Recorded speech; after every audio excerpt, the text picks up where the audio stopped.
Lia adalah seorang pengantin baru yang baru saja menikah dengan Ryan, seorang pria tampan dan kaya yang merupakan pewaris dari sebuah perusahaan besar. Lia sangat mencintai Ryan dan merasa beruntung bisa menikah dengannya. Ryan juga sangat mencintai Lia dan ingin memberikan yang terbaik untuknya. Setelah menikah, Ryan membawa Lia ke rumah tua warisan keluarga Ryan. Rumah itu terletak di pinggiran kota, jauh dari keramaian.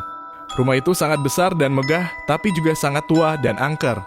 Lia merasa tidak nyaman dengan rumah itu, tapi dia tidak mau mengeluh kepada Ryan. Ryan memberitahu Lia bahwa rumah itu adalah milik kakeknya yang sudah meninggal.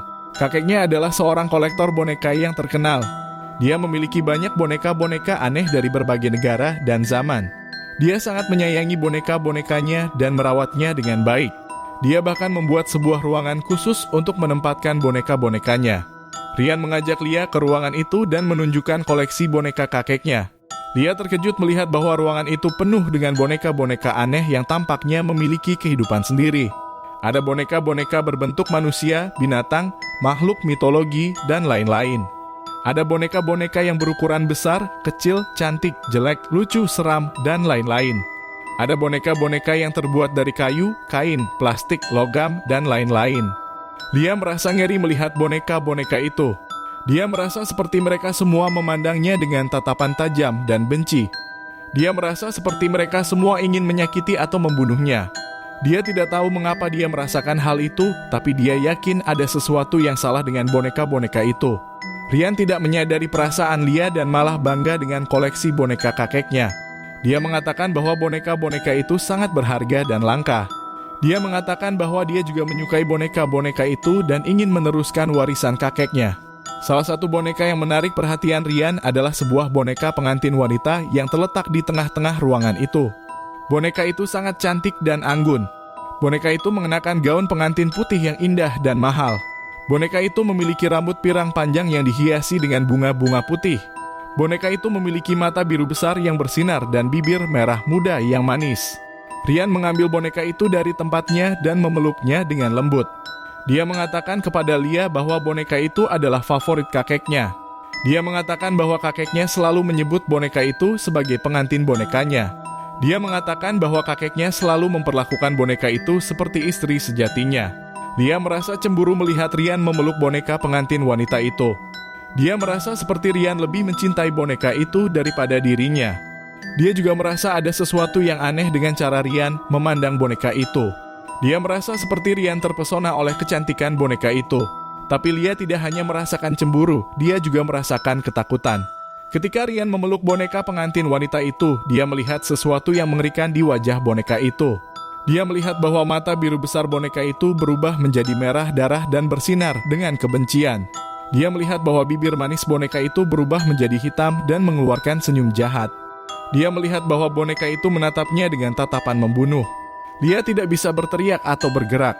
Dia hanya bisa menatap boneka itu dengan ketakutan. Dia merasa seperti boneka itu ingin membunuhnya. Tiba-tiba boneka itu bergerak. Boneka itu melepaskan diri dari pelukan Ryan dan melompat ke arah Lia. Boneka itu mencoba menggigit leher Lia dengan giginya yang tajam. Lia baru bisa berteriak ketika boneka itu sudah dekat dengan wajahnya. Dia mendorong boneka itu dengan keras dan menjatuhkannya ke lantai. Dia berlari ke arah pintu ruangan itu dan mencoba membukanya. Ryan terkejut dengan apa yang terjadi. Dia tidak percaya bahwa boneka pengantin wanita yang dia cintai tiba-tiba menyerang istrinya. Dia tidak mengerti apa yang salah dengan boneka itu. Dia berusaha menenangkan Lia dan meminta maaf kepadanya. Lia, maafkan aku tidak tahu ada apa dengan boneka ini, aku tidak bermaksud menyakitimu. Ayo, kita keluar dari sini, kata Ryan sambil mendekati Lia. Lia tidak mau mendengar kata-kata Ryan. Dia merasa marah dan takut pada Ryan dan boneka pengantin wanita itu. Dia merasa seperti mereka berdua adalah musuhnya. Dia merasa seperti mereka berdua ingin membunuhnya. Lia berhasil membuka pintu ruangan itu dan berlari keluar dari sana. Dia berlari ke arah tangga dan turun ke lantai bawah. Dia ingin keluar dari rumah itu dan pergi jauh dari Ryan dan boneka pengantin wanita itu. Ryan mengejar Lia sambil membawa boneka pengantin wanita itu di tangannya. Dia masih tidak percaya dengan apa yang terjadi. Dia masih mencintai Lia dan boneka pengantin wanita itu. Dia ingin memperbaiki hubungannya dengan mereka berdua. Lia, tunggu, jangan pergi. Aku mencintaimu. Aku juga mencintai boneka ini. Kita bisa bahagia bersama, teriak Rian sambil mengejar Lia. Lia tidak peduli dengan teriakan Rian. Dia hanya ingin pergi dari rumah itu secepat mungkin. Dia sampai di pintu depan rumah itu dan mencoba membukanya. Tapi pintu depan rumah itu terkunci dari dalam. Lia tidak bisa membukanya. Dia mencari kunci di sekitar pintu itu, tapi juga tidak menemukannya. Lia panik. Dia merasa terjebak di rumah itu bersama dengan Rian dan boneka pengantin wanita yang gila itu. Dia merasa seperti mereka berdua akan membunuhnya. Dia melihat jendela di samping pintu depan rumah itu dan mendapat ide. Dia mengambil sebuah kursi yang ada di dekatnya dan melemparkannya ke jendela itu. Kaca jendela itu pecah dan membuat lubang besar. Lia berniat untuk melompat keluar dari jendela itu, tapi sebelum dia bisa melakukannya, dia merasakan sesuatu yang menarik rambutnya dari belakang. Dia menoleh ke belakang dan melihat bahwa Rian sudah sampai di belakangnya. Rian menarik rambut Lia dengan kuat dan menyeretnya kembali ke dalam rumah itu. Dia memegang boneka pengantin wanita di tangannya yang lain. Lia, kau tidak bisa pergi dariku, kau adalah istriku, kau harus tinggal bersamaku, kau harus menerima boneka ini sebagai bagian dari keluargaku, kata Rian dengan suara gila. Lia berusaha melepaskan diri dari cengkeraman Rian, tapi dia tidak berhasil. Rian lebih kuat daripada dia. Rian, lepaskan aku, kau gila, boneka ini gila, kau harus membuang boneka ini ingin membunuhku, teriak Lia dengan putus asa. Rian tidak mau mendengar kata-kata Lia. Dia malah membawa Lia ke ruang tamu rumah itu dan melemparkannya ke sofa yang ada di sana. Rian menempelkan boneka pengantin wanita di dada Lia dan memaksanya untuk memeluk boneka itu. Dia mengatakan bahwa Lia harus mencintai boneka itu seperti dia mencintai Rian. Lia, lihatlah boneka ini. Dia sangat cantik dan sempurna. Dia adalah pengantin boneka kakekku. Dia adalah pengantin boneka kita. Dia adalah saudara perempuanmu. Dia adalah teman baikmu. Dia adalah ibumu. Dia adalah segalanya bagimu. Kau harus mencintai dia seperti kau mencintai aku, kata Rian dengan suara mesra. Lia merasa jijik dan takut dengan kata-kata Rian.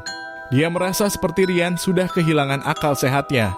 Dia merasa seperti Rian sudah tergila-gila dengan boneka pengantin wanita itu. Lia juga merasakan sesuatu yang aneh dengan boneka pengantin wanita itu. Dia merasakan bahwa boneka itu masih hidup dan bergerak di tangannya.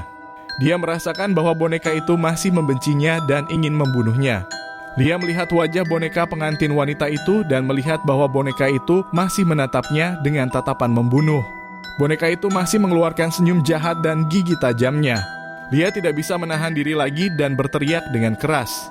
Rian, lepaskan aku dari boneka ini setan, boneka ini iblis, boneka ini pembunuh, teriak Lia dengan histeris. Rian tidak suka mendengar teriakan Lia. Dia merasa marah dan tersinggung dengan kata-kata Lia. Dia merasa seperti Lia menghina boneka pengantin wanita yang dia cintai. Rian menampar Lia dengan keras dan membuat pipinya memerah. Dia mengatakan bahwa Lia tidak berhak mengatakan hal-hal buruk tentang boneka pengantin wanita itu. Lia, diam. Kau tidak tahu apa-apa tentang boneka ini. Kau tidak tahu betapa istimewanya dia. Kau tidak tahu betapa berharganya dia. Kau tidak tahu betapa aku mencintainya. Kau tidak pantas untuk bersamanya, kata Rian dengan suara marah. Lia merasakan sakit di pipinya dan air mata mengalir di matanya. Dia merasa sedih dan kecewa dengan Rian. Dia merasa seperti Rian sudah berubah menjadi orang lain. Dia merasa seperti Rian sudah tidak mencintainya lagi. Lia masih berusaha melepaskan diri dari Rian, tapi dia semakin ketakutan ketika dia melihat sesuatu yang mengerikan di belakang Rian. Dia melihat bahwa semua boneka-boneka aneh yang ada di rumah itu sudah berkumpul di ruang tamu rumah itu. Dia melihat bahwa mereka semua bergerak dan hidup seperti manusia. Dia melihat bahwa mereka semua memandangnya dengan tatapan tajam dan benci. Dia melihat bahwa mereka semua ingin menyakiti atau membunuhnya. Dia melihat bahwa ada boneka-boneka berbentuk manusia, binatang, makhluk mitologi, dan lain-lain. Ada boneka-boneka yang berukuran besar, kecil, cantik, jelek, lucu, seram, dan lain-lain. Ada boneka-boneka yang terbuat dari kayu, kain, plastik, logam, dan lain-lain. Dia melihat bahwa ada boneka badut yang tertawa-tawa dengan suara seram. Ada boneka tentara yang membawa senjata api dan pisau. Ada boneka vampir yang mengeluarkan taringnya yang panjang. Ada boneka naga yang menyemburkan api dari mulutnya. Ada boneka peri yang terbang di udara dengan sayapnya yang berkilauan. Dia melihat bahwa ada satu boneka yang paling menonjol di antara semua boneka itu. Boneka itu adalah sebuah boneka pengantin pria yang terletak di samping boneka pengantin wanita yang dipeluk oleh Ryan. Boneka pengantin pria itu sangat tampan dan gagah. Boneka itu mengenakan jas pengantin hitam yang elegan dan mahal. Boneka itu memiliki rambut hitam pendek yang rapi dan janggut tipis yang menawan. Boneka itu memiliki mata coklat besar yang bersinar dan hidung mancung yang sempurna. Boneka pengantin pria itu tampak seperti Ryan, tapi lebih tampan dan lebih sempurna. Boneka pengantin pria itu tampak seperti versi ideal dari Ryan. Boneka pengantin pria itu menatap Lia dengan tatapan sayang dan lembut. Boneka itu mengulurkan tangannya ke arah Lia dan memanggil namanya dengan suara halus. Lia, aku mencintaimu. Aku adalah suamimu yang sebenarnya. Aku adalah pengantin boneka kakekmu. Aku adalah pengantin boneka kita. Aku adalah saudara laki-lakimu. Aku adalah teman baikmu. Aku adalah ayahmu. Aku adalah segalanya bagimu. Kau harus mencintaiku seperti kau mencintai dirimu sendiri, kata boneka pengantin pria itu dengan suara mesra. Dia tidak bisa percaya dengan apa yang dia lihat dan dengar. Dia merasa seperti dia sedang bermimpi buruk. Dia merasa seperti dia sedang dihantui oleh boneka-boneka itu. Dia tidak tahu harus berbuat apa. Dia merasa bingung dan takut. Akankah Lia bisa selamat dari rumah itu? Akankah Lia bisa kembali ke Ryan yang asli? Akankah Lia bisa mengetahui rahasia di balik boneka-boneka itu?